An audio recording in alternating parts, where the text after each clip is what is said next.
ವಿಶೇಷವಾಗಿ ತುಂಬ ಸಂತೋಷ ಅನ್ನಿಸ್ತಾ ಇದೆ. ನನ್ನ ಸೌಭಾಗ್ಯ ಇಂಥ ಒಬ್ಬ ಅಕ್ಕನನ್ನು ಪಡೆದಿದ್ದಕ್ಕೆ ಆ ಭಗವಂತನಲ್ಲಿ ನಾನು ಯಾವತ್ತೂ ಚಿರಋಣಿಯಾಗಿರ್ತೀನಿ. ಇವತ್ತು ನಮ್ಮ ಸಹೋದರಿ ಕರ್ನಾಟಕ ರಾಜ್ಯದ ಮಂತ್ರಿಗಳಾಗಿ ರಾಜ್ಯದ ಜನರ ಸೇವೆಯನ್ನು ಮಾಡ್ತಾ, ಅದೇ ರೀತಿ ಕ್ಷೇತ್ರದ ಮಗಳಾಗಿ ಕ್ಷೇತ್ರದ ಜನರ ಸೇವೆಯನ್ನು ಮಾಡ್ತಾ ಅವರು ನಡೆದಿರ್ತಕ್ಕಂಥ ದಾರಿಯನ್ನು ನೋಡಿ ನನಗೆ ತುಂಬ ಹೆಮ್ಮೆ ಅನ್ನಿಸ್ತೈತಿ. ಅವರೇ ನಮಗೆ ಸ್ಫೂರ್ತಿ. ನಮ್ಮ ಅಕ್ಕ ಇವತ್ತು ನಮಗೆ ರಾಖಿಯನ್ನು ಕಟ್ಟಿದ್ದಾರೆ.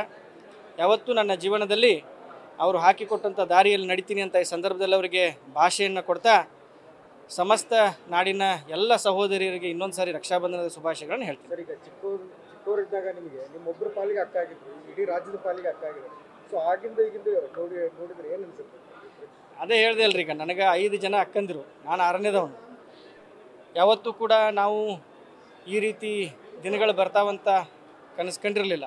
ಆ ದೇವರ ಆಶೀರ್ವಾದದಿಂದ ಮತ್ತು ಅಕ್ಕ ಅವರು ಪಟ್ಟಂಥ ಒಂದು 25 ವರ್ಷದ ಅವರ ರಾಜಕೀಯ ಜೀವನದ ಸಂಘರ್ಷ, ಯಾವುದೇ ಕಾರಣಕ್ಕೂ ಹೋರಾಟ ಮಾಡಿ ಒಂದು ಛಲದಿಂದ ಅವರು ಸಾಧನೆ ಮಾಡಿದಂಥ ಒಬ್ಬ ವ್ಯಕ್ತಿ. ಅವರು ನೋಡಿದರೆ ಹೆಮ್ಮೆ, ನಮಗೆಲ್ಲ ಸ್ಫೂರ್ತಿ. ಇಡೀ ರಾಜ್ಯದ ಮಹಿಳೆಯರಿಗೆ ಅವರು ಒಂದು ದೊಡ್ಡ ಸ್ಫೂರ್ತಿ.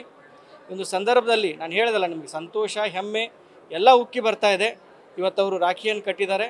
ನನ್ನ ಜೀವನ ಪರ್ಯಂತ ಅವ್ರು ಹಾಕಿಕೊಟ್ಟಂಥ ದಾರಿಯಲ್ಲಿ ಅವ್ರಿಗೆ ಹೋಗ್ತೀನಿ, ಅವ್ರು ಹೇಳ್ದಂಗೆ ಕೇಳ್ಕೊಂಡು ಹೋಗ್ತೀನಿ ಅಂತ ಈ ಸಂದರ್ಭದಲ್ಲಿ ಹೇಳ್ತೀನಿ. ನ್ಯೂಸ್ ಫಸ್ಟ್, ನಿರ್ಭೀತಿಯಿಂದ ನಿಮ್ಮ ಪರವಾಗಿ.